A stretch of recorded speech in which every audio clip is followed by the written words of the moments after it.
नमस्कार, स्वागत है आपका संसद टीवी पर। मैं हूं मनोज वर्मा और आप देख रहे हैं हमारा खास कार्यक्रम मुद्दा आपका। आज हम बात करेंगे विचाराधीन कैदियों की। इस मुद्दे पर बात इसलिए करेंगे क्योंकि देश में 3.5 लाख से ज्यादा विचाराधीन कैदी जेलों में बंद हैं। ये ऐसे कैदी हैं जो अदालत के फैसले का इंतजार कर रहे हैं।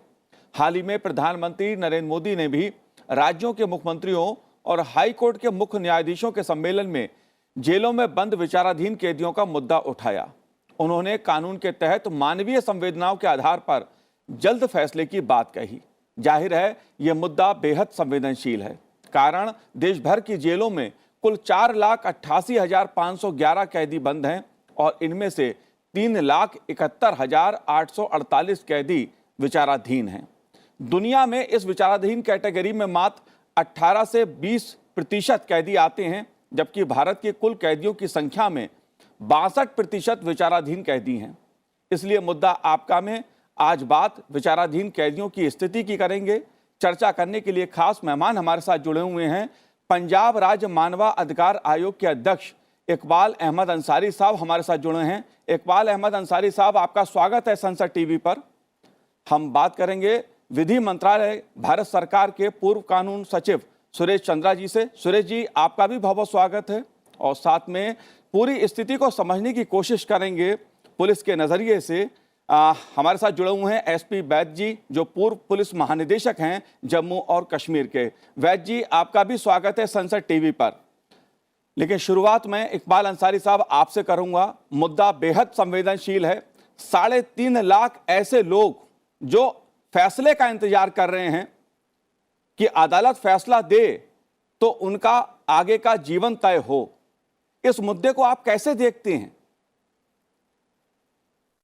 इसके लिए तो सरकार और न्यायपालिका दोनों ही जिम्मेदार हैं जी। क्योंकि टाइम से अगर इन्वेस्टिगेशन नहीं हो तो केस पेंडिंग पड़ा रहता है, और अगर उसका डिस्पोजल नहीं हो तो भी केस पड़ा रहता है जी। तो जहां तक जुडिशरी है,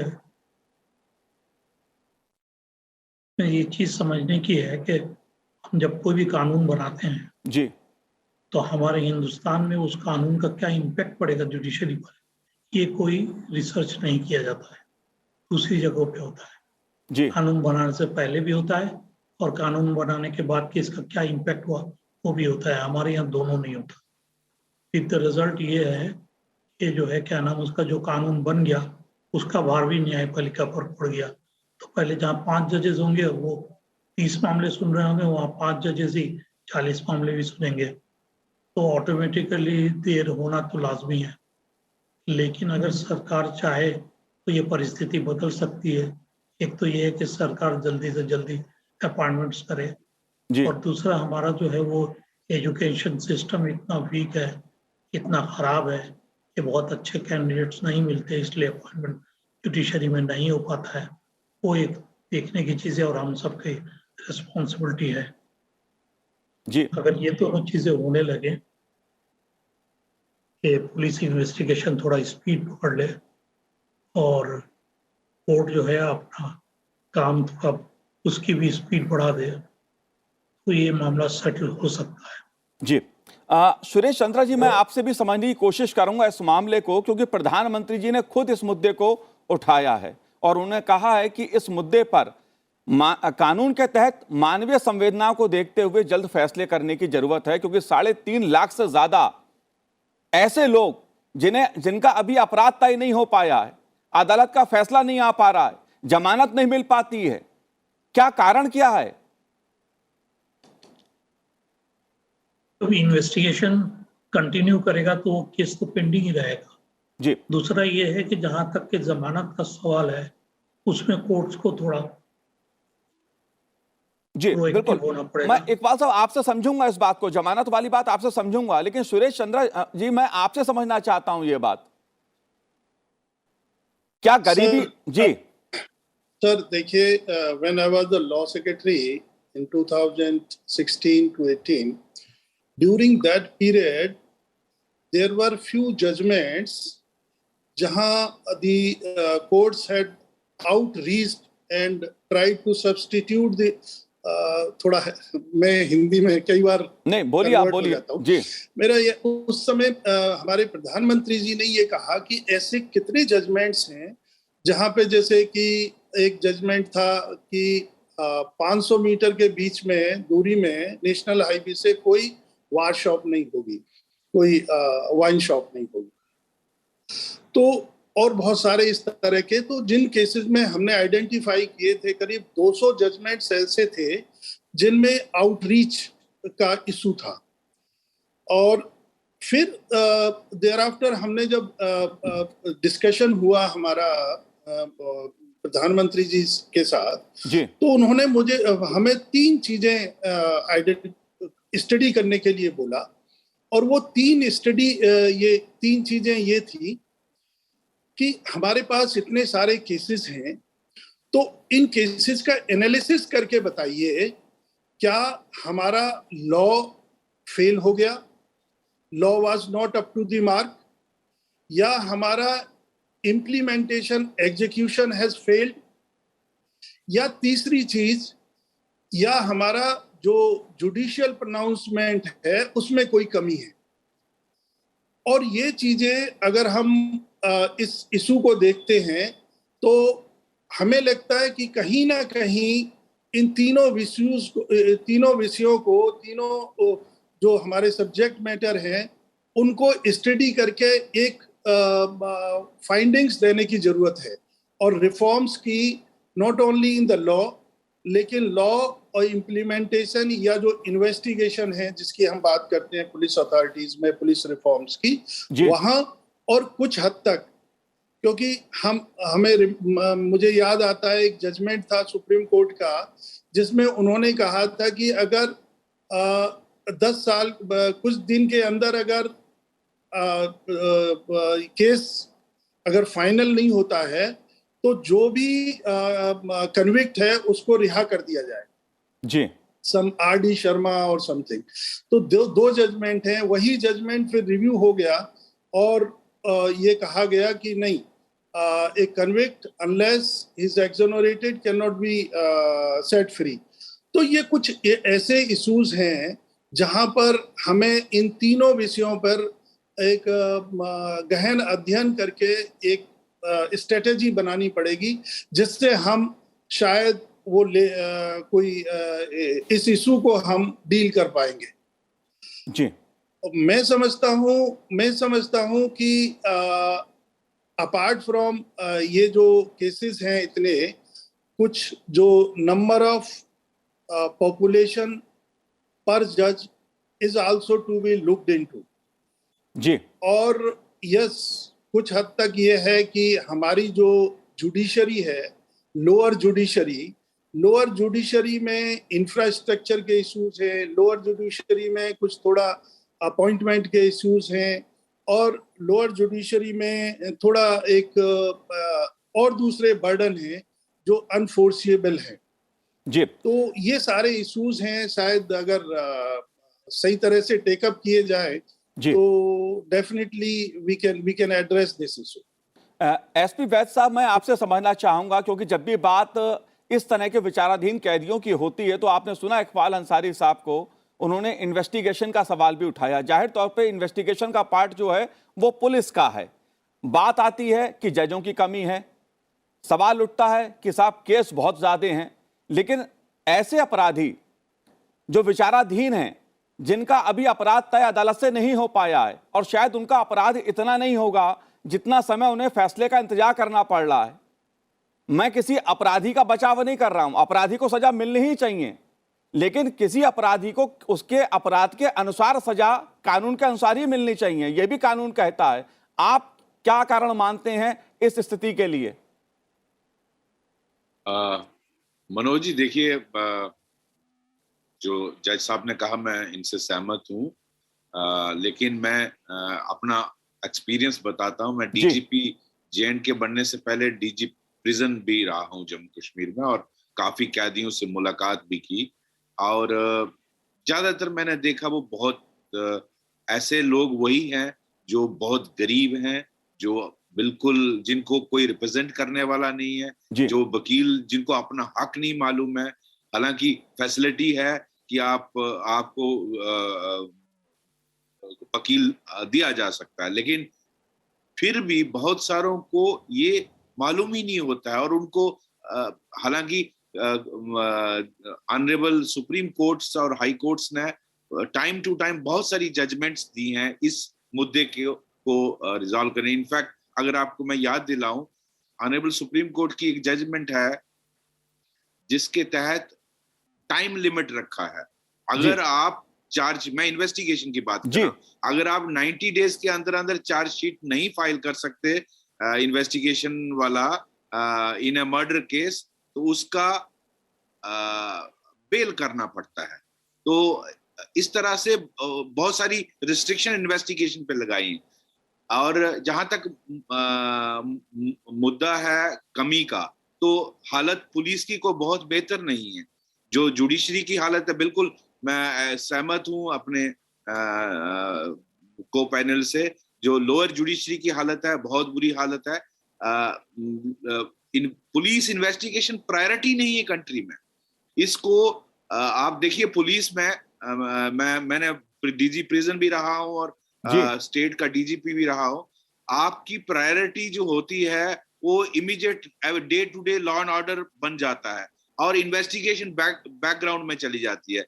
कोई स्पेशलाइज्ड विंग जो पुलिस रिफॉर्म्स में सजेस्ट किया गया था, जिसका 24/7 and 365 डेज फोकस होना चाहिए इन्वेस्टिगेशन पे, आपका फोरेंसिक साइंस बिल्कुल निगलेक्टेड है। That is why custodial tortures होते हैं पुलिस में। तो ये सारी चीजों को होलिस्टिकली, इसमें जस्टिस मालिमत कमेटी, मैं उसमें भी पार्टिसिपेट किया था as a representative from J and K police. तो जस्टिस मालिमत इतना डिटेल में इसमें गए थे कि क्या वजूहात हैं, इनको हमें किस तरह से एड्रेस करना चाहिए। ओवरऑल सिर्फ पुलिस रिफॉर्म नहीं, judicial reform, criminal justice system reforms की जरूरत थी। लेकिन हम आज तक किसी इन चीजों को सिस्टमेटिकली अप्रोच कर नहीं सकते। जैसे जज साहब कह रहे थे, बाकी कंट्रीज में लॉ का इंपैक्ट स्टडी किया जाता है, उसका क्या इंपैक्ट है उस लॉ बनाने का, क्या आपने ओवरबर्डन कर दिया है जुडिशरी को, क्या उसका पॉजिटिव इंपैक्ट हुआ। तो ये सारी चीजें देखना बहुत जरूरी है। और इसके साथ मैं बताता हूं, हालत प्रिजन्स की इतनी बुरी है। मैं कई बार सोचता था कल को कोई ऐसी चीज हो जाए, मैं या सुरेश जी या जज साहब को जेल जाना पड़े। हालात यू डोंट नो कब क्या होता है। तो वो रहने लायक नहीं, वहां बाथरूम इस्तेमाल करने लायक नहीं है, वहां आप रह नहीं सकते। तो मैंने फॉरेन में, मैं अमेरिका में, इंग्लैंड में देखा है, प्रिजन्स इतने कंफर्टेबल होते हैं, आपको वहां बेसिक फैसिलिटीज होती है, यहाँ इनह्यूमन कंडीशंस है। तो आप बात सिर्फ इसकी करें, और 76% लोग अंडर ट्रायल, ये ट्रेवेस्टी ऑफ जस्टिस है। आप कैसे उस आदमी का, बेचारे का अभी साबित ही नहीं हुआ कि कितना उसका कसूर है, कितनी उसको सजा मिलनी चाहिए, और आप उसको अनलिमिटेड पीरियड के लिए रखे। मैंने बहुत सारों से इंटरव्यू किया, बहुत सारे उनको मालूम ही नहीं है, सर हमारा कोई, बिहार से हूँ, जम्मू कश्मीर कठुआ जेल में पड़ा हूँ। मैंने कहा बेटा कौन तुम्हारा है पीछे, तो कोई है नहीं, कोई भाई बंधु भी जो होते हैं वो छोड़ देते हैं जब वो इतनी देर जेल में रहता है। गरीब तबके से होता है, वकील ले नहीं सकता। जो पावरफुल आदमी है, पैसे वाला है, वो तो बड़े बड़े वकील खड़े कर देगा। आपने देखा हाल ही में दिल्ली में सिब्बल साहब कैसे खड़े हो गए एक छोटे से इशू में, किस तरह से 10 मिनट में ऑर्डर आया। तो लेकिन इन बेचारों के लिए कुछ भी नहीं जी। तो ये बहुत बड़ी ह्यूमन प्रॉब्लम है। और जैसे जज साहब कह रहे थे, ये मिलकर जुडिशरी और एग्जीक्यूटिव को मिलकर इसका हल निकालना है। और ये मैं समझता हूँ बहुत बड़ा निगलेक्ट है और ह्यूमन राइट वायलेशन है, जिसको हल हमें करना है। जी बिल्कुल। इकबाल अंसारी साहब, आपने सुना एसपी वैद्य जी को। अच्छी बात है, एक जो सीनियर पुलिस ऑफिसर बड़े पदों पर रहे हैं, वो इस बात को कह रहे हैं, गरीबी। और मैं आपसे जानना चाहता हूं, क्योंकि सवाल न्यायपालिका का है, सवाल न्याय का है। क्या गरीब आदमी गरीब है इसलिए उसको न्याय मिलने में देर होगी, उसे जमानत नहीं मिलेगी, जमानत के लिए उसे धक्के खाने पड़ेंगे, उसका कसूर कितना है, लेकिन उससे ज्यादा दिनों वो जेल में बंद रहेगा। फैसला कब होगा? क्योंकि उसे कोई वकील नहीं मिलेगा। इकबाल अंसारी साहब, मैं आपसे पूछना चाह रहा हूं। थोड़ा ऑडियो आपका गड़बड़ हो गया है। जी, आप सुन पा रहे हैं मुझे? हाँ, अब आ रही है। मैं आप आपसे मुझे जानना सुन चाह पा रहे रहा हैं? हूं, एक गरीब आदमी, जी, क्या उसका कसूर यही है वो गरीब है, उसे न्याय नहीं मिलेगा, बिल्कुल इसलिए सही उसके पास बताया। पैसा नहीं है? क्योंकि जो गरीब आदमी है उसी पर मार ज्यादा पड़ती है, और अकेले जुडिशरी या अकेले एग्जीक्यूटिव इसको सॉल्व नहीं कर सकता। इसमें सबके पार्टिसिपेशन जरूरी है। जब मैं जो बोल रहा था, मैं समझाने की कोशिश कर रहा हूँ। अभी थोड़े दिन पहले सीजीआई साहब ने भी ये बोला, बिहार लिकर प्रोहिबिशन एक्ट, इस एक्ट के जरिए बहुत ज्यादा केसेस हो गए हैं। अभी आप, मैं पटना गया था तो वहाँ सुना कि 3 या 4 जज जो हैं डेली यही सुनते हैं, बेल पिटीशन ही सुनते हैं। तो जब एक कानून बनाया गया तो उसका क्या इम्पैक्ट होगा, कितने केसेस बढ़ेंगे, इसका कोई रिसर्च नहीं होता है इंडिया में, और कितने बढ़ गए उसका भी कोई रिसर्च नहीं होता है।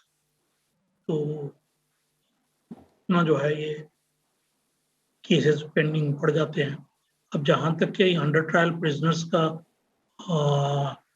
इलिटरेसी का सवाल है, इसी सवाल के मद्देनजर वो अपने आप अपना वकील भी ठीक नहीं कर पाते, उनके पास पैसे भी नहीं होते हैं। हालांकि जी, कानून में व्यवस्था है, अगर उनको वकील नहीं मिल रहा है तो ये कानून की कमजोरी है, मैं बोलूँगा। क्योंकि कानून व्यवस्था तो है ही है, जमानत के टाइम में भी वकील प्रोवाइड करने का, तो लेकिन कोर्ट्स जो है और पुलिस जो है ये करता नहीं है।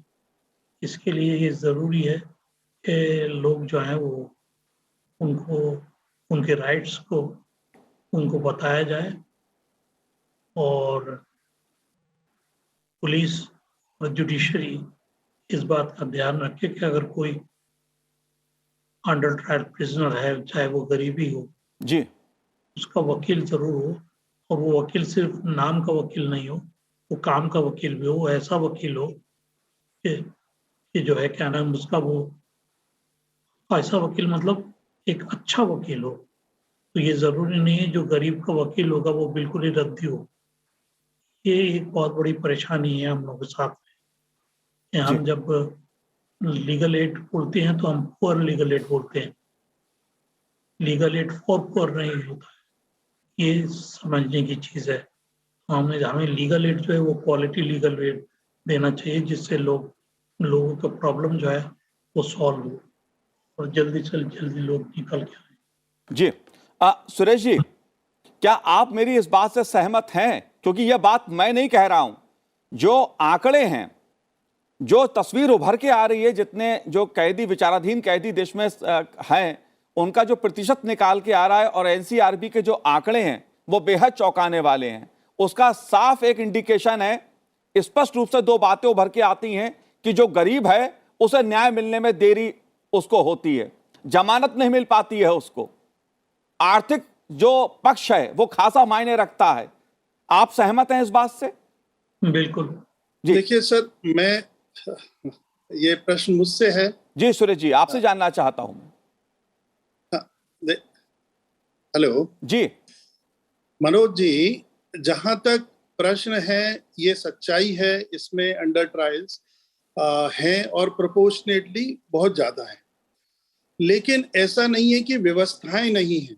हमारे यहाँ लीगल सर्विस अथॉरिटी एक्ट में प्रोविजन है, दैट इज जो कमेटी है वो हेडेड होती है बाय द सीनियर मोस्ट जज ऑफ द सुप्रीम कोर्ट, और वहां पर हम जो एम्पेनल करते हैं वो जो भी हाई कोर्ट्स में, लोअर कोर्ट्स में जहां पर अवेलेबिलिटी होती है, वो अच्छे जो एडवोकेट्स हैं कोशिश करते हैं कि हम उन्हें एम्पेनल करें। लेकिन ये बात सही है कि जो उनको स्टाइपेंड, जो उनको फीस दी जाती है, उसमें बहुत अच्छे वकील हमें नहीं मिल पाते। जहां तक प्रश्न है, जो हमारे को पैनलिस्ट कुरैशी साहब ने ये जो इशू उठाया है कि हमारे यहाँ ये व्यवस्था नहीं है असेसमेंट की और पोस्ट डिसीजन असेसमेंट की, इम्प्लीमेंटेशन ऑफ लॉज की। तो मैं ये बता दूं यहाँ कि हमारे यहाँ इस तरह की व्यवस्थाएं थी, और ये जो प्री लिटिगेशन कंसल्टेशन है, जो डिबेट्स हैं पार्लियामेंट की, जो वेरियस कमेटीज की रिपोर्ट्स हैं, वो सारी इन चीज़ों को असेस करती है। वो चीज़ दूसरी है कि कई बार हम जो है बहुत जल्दी में, हेस्ट में बहुत सारे कानून लेके आते हैं जी। जहां तक इम्प्लीमेंटेशन और जो जजमेंट के असेसमेंट की बात है, हमारे यहाँ इंडियन लॉ इंस्टीट्यूट इसीलिए ये एनवर्साइज किया गया था कि हर साल जितने भी हमारे लॉ हैं, उन लॉज पे किस तरह से उनका इम्प्लीमेंटेशन हुआ है, उसका एक एनुअल सर्वे देने का प्रोविजन था कि वो हर एक्ट का एक एनुअल सर्वे होगा, कहाँ पर हम फेल हुए, कहाँ पर हम पास हुए, या कहाँ इसका क्या इम्पैक्ट हुआ, लॉ इम्पैक्ट असेसमेंट। जी। तीसरी, जो हमारे जजमेंट्स होते थे बहुत सारे हाई कोर्ट्स के और सुप्रीम कोर्ट के, जहां जिनका प्रेसिडेंशियल वैल्यू है, उनका डिस्कशन होता था उसमें एनुअल सर्वे में। और जुडिशियल ऑर्डर्स का जो इशू ऑनरेबल प्राइम मिनिस्टर साहब ने उठाए थे कि इस तरह का होना चाहिए, ये एक इनबिल्ट हमारा सिस्टम था Indian law institute as well as the law commission of India. और एक इंस्टीट्यूट और था जो आजकल लॉ मिनिस्ट्री से हट गया है, वो institute of constitutional and parliamentary studies. जी। मैं समझता हूं कहीं ना कहीं इन इंस्टीट्यूशंस में थ्रस्ट देने की जरूरत है, इन इंस्टीट्यूशंस को और थोड़ा सा स्ट्रेंथन करने की जरूरत है, मेन स्ट्रीम में लाने की जरूरत है। और अगर ये हम इस तरह से कर पाए तो शायद हम इन जो बड़े बड़े इश्यूज हैं इनको हम एड्रेस कर पाएंगे, सेंसिटिविटी को, अंडर ट्रायल्स को, पेंडेंसी को। तो ये मुझे लगता है कि ये एक इशू है जिसको हम हाईलाइट कर सकते हैं। सुरेश जी, मैं एक बात आपसे जानना चाहता हूं। जमानत का मुद्दा एक बहुत अहम मुद्दा है। जो मैंने देखा है निचली अदालत से लेके ऊपर तक, जितनी मेरी जानकारी है, जमानत को लेकर खासे सवाल उठते हैं। इसको आप कैसे देखते हैं? क्या वो समय आ गया है कि जमानत की जो प्रक्रिया है उसको आसान बनाया जाए, नए मापदंड तय किए जाएं?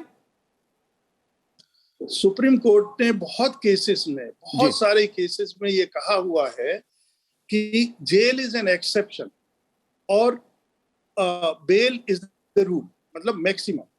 तो ये जहां तक जुडिशियल प्रोनाउंसमेंट्स का, जहां तक लॉ सेटल्ड है, वहां बिल्कुल क्लियर है कि जमानत होनी चाहिए। जहां पे बहुत स्ट्रिक्ट रूल्स हैं, लाइक एनडीपीएस है, लाइक और दूसरे जो सीरियस क्राइम्स है, उनकी बात अलग है।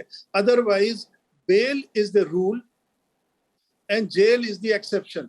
ये already it has been held by the Supreme Court in number of cases. जी, क्वेश्चन ये है कि हमारे जो पर्टिकुलर जज हैं या जो पर्टिकुलर जजमेंट्स लोअर जजेस से हाई कोर्ट्स में जाते हैं, और नॉर्मली हाई कोर्ट्स में तो बेल नॉर्मली हो ही जाती है, पर क्वेश्चन है कि लोअर कोर्ट्स में, लोअर कोर्ट्स की सिचुएशन थोड़ा सा मैं कहूंगा थोड़ा कंडीशन ठीक नहीं है। और उसमें नॉट ओनली वैकेंसी, मैं समझता हूं कि जो रिक्रूटमेंट की जो प्रोसेस है, जो डेविएशन आ गया है, वो भी इसका एक कारण है कि बहुत अच्छे लोग दे आर नॉट अट्रैक्टेड। वो लोग जो बिल्कुल सुरेश जी, करते जुडिशियरी, बिल्कुल सुरेश जी, लोअर जुडिशरी की जब हालत देखते हैं तो वो लोग कई बार अच्छे जो एडवोकेट्स हैं या अच्छे जो प्रोफेशनल्स हैं, 2-1 साल करने के बाद में दे गो इन सम अदर प्रोफेशन, क्योंकि उनको एवेन्यूज दूसरी जगह बहुत अच्छे हैं। बिल्कुल सुरेश जी, मैं इसका आर्थिक पक्ष भी समझ रहा हूं, लेकिन एसपी वैद साहब, जो जमानत की बात जब आती है, मैं अदालत का बहुत सम्मान करता हूं, रिगार्ड करता हूं मैं, और किसी अपराधी के बचाव के लिए कार्यक्रम नहीं कर रहा हूं, लेकिन जमानत को लेकर जो सवाल उठते हैं वो आप भली भांति जानते हैं, उस सच को जानते हैं जो निचली अदालतों में खेला जाता है। मैं चाहकर भी बहुत कुछ नहीं बोल सकता। हाँ, मैं बिल्कुल मनोज जी, मैं 2-3 बातें जरूर कहूंगा। एक प्रधानमंत्री जी ने जो इशू मुद्दा उठाया, वो लोगों के दिल का इशू उठाया जी, कि इतनी ज्यादा मिकदार में 70+ % अंडर ट्रायल है, और ये जो आम आदमी फील करता है वो उन्होंने। दूसरा, उन्होंने chief justice, honourable chief justice साहब से रिक्वेस्ट की कि इसको एग्जामिन करें कि लोकल लैंग्वेज का इस्तेमाल हो सके, ताकि वो जो अंडर ट्रायल है, वो अनपढ़ है, वो बेचारा समझ सके। आप वहां इंग्लिश में या दूसरी लैंग्वेजेस में बात करते हैं, उसको बेचारे को समझ नहीं आता है। तो ये बहुत अहम है, ये चीज होना बहुत जरूरी, ताकि जो वहां है वो उसको समझ आ सके कि उसके बारे में क्या हो रहा है, उसको अपना पता चल सके। एक मुद्दा ये।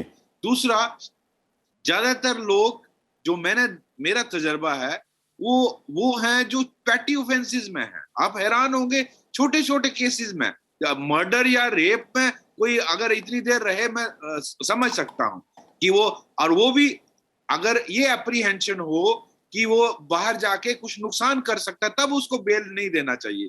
अदरवाइज बेल देने में, जैसे सुरेश जी कह रहे थे, बिल्कुल सही है। ऑनरेबल सुप्रीम कोर्ट ने ये कहा है, bail should be the norm and not prison should be exception. तो आपके प्रिजन्स में इतनी ओवर क्राउडिंग है कि हालत खराब है। आप देखिए, प्रिजन में रहा हूं, मैंने देखा कितनी बुरी हालत है प्रिजन्स की।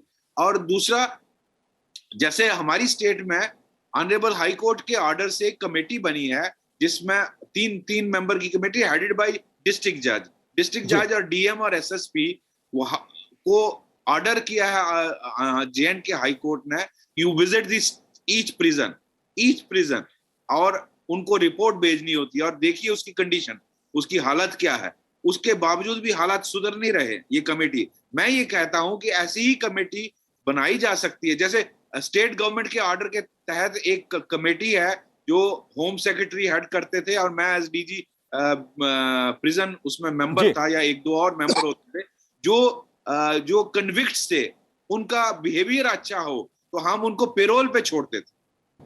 पेरोल पे हर 26 जनवरी 15 अगस्त में छोड़ते थे। तो ऐसा हमारी ऑनरेबल कोर्ट, हाई कोर्ट या सुप्रीम कोर्ट क्यों नहीं बना सकती है, जो हर प्रिजन में जाकर देखे। जी, बिल्कुल एसपी वैद साहब, एसपी वैद जी, यही बात प्रधानमंत्री नरेंद्र मोदी जी ने कही है कि कानून के तहत मानवीय संवेदनाओं के साथ ऐसे विचाराधीन कैदी जो हैं उन पे विचार किया जाए, ताकि उन्हें न्याय जल्दी मिल सके, क्योंकि देर अगर न्याय मिलने में होती है तो उसके दुष्परिणाम दूसरे होते हैं। खैर, आप तीनों ने संसद टीवी से बात की, आपका बहुत बहुत शुक्रिया, बहुत बहुत धन्यवाद। तो आज हमारे इस कार्यक्रम में इतना ही। मुझे दीजिए आज्ञा, नमस्कार।